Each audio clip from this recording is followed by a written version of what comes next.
In this tutorial, we're going to cover how to send products from an estimate to a purchase order. And to do that, we have an estimate open up here. When you're in the estimate, there's a tab here called Ordering. You'll click on that tab. And when it comes to this screen, you have a couple options here. We want to send a PO. Up here is would be the successful bidder. If there were multiple bidders on this, you want to make sure you select the correct one that the estimate is to go to, or I mean the sales order rather. And over here is make sure the correct ship to information is entered. So what we want to do is go ahead and we'll select send a PO, and we have some other options over here now. And the first thing we need to do is to select the vendor. Because you can only create one PO at a time. So this will be a list of all the vendors that are currently on the purchase order. So let's take, we'll do Currys for now. And because Currys frames, you can order either with the parent or by components on a purchase order. So if you want the components only to show up, then make sure this box is checked here. If you want to show, like say, the whole frame instead of the components, you want to select this checkbox, and that's what will be sent to the purchase order. So however it is you order your products. Over here you have a couple options. One is the ship here option. If I were to check that changed the ship to information to my place of business, your company name. So if you want the products to come to you, then make sure you check this box.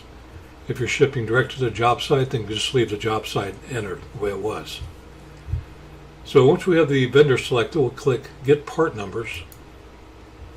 And these are all the products that Currys that are currently on the estimate. So you can either select everything by checking this box here, Select All, and that will automatically check the boxes to select them. Here you can see the PO number. It's all set to 0 because nothing's been sent to a purchase order yet. And here it shows you how many is in stock, how many are committed, how many are on order. This is the quantity of the items. You can see there's 10 doors rather, and the components quantities are over here. And then there's of course the list price. If you want to scroll over, make sure any information is correct. So that's what will be sent to the purchase order. Now if you only want to send, maybe you would just want to order the part, or the components rather.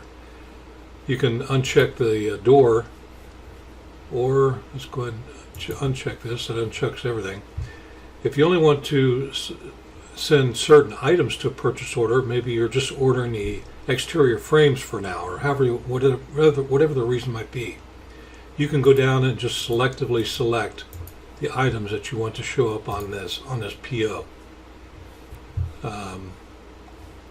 So we'll just go ahead, we'll leave these items here selected. Now if you want to send to an existing PO number, then you'll type the PO number in this box, and when you click Send to PO, it will send those items to that PO number. If you leave it blank, it'll create a whole new PO, automatically increments the next number, which we're going to leave it like that. We'll go ahead and click Send PO. You can see right there it entered the PO number that's been used right here. When the PO opens, verify all information is correct. So it'll open up the PO for us. And you want to make sure everything on it's correct. The ship to information, the vendor, anything you might need, make sure it's all correct. How you want it to ship, which that actually could have been done before you sent it right here if I would have filled in that box. Or you can do it right here, either way. Then take a look at the products, make sure all the products were entered correctly. And you can see there's the components that we selected. So once everything's okay, now you can send it out, send the PO out, or however it is whatever you want to do with it, mail it, email it, whatever. Okay, so let's say we come in the next day now, or maybe a week later, or whenever, and we want to order the rest of the items. Just simply come over here, and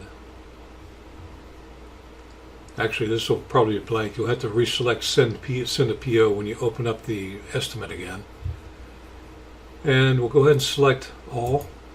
And you see it only selects the items that do not have a PO number in it. So if that's what you need, then go ahead and click send a PO, or fill in the PO number, whatever you need to do. When it opens, make sure everything is correct.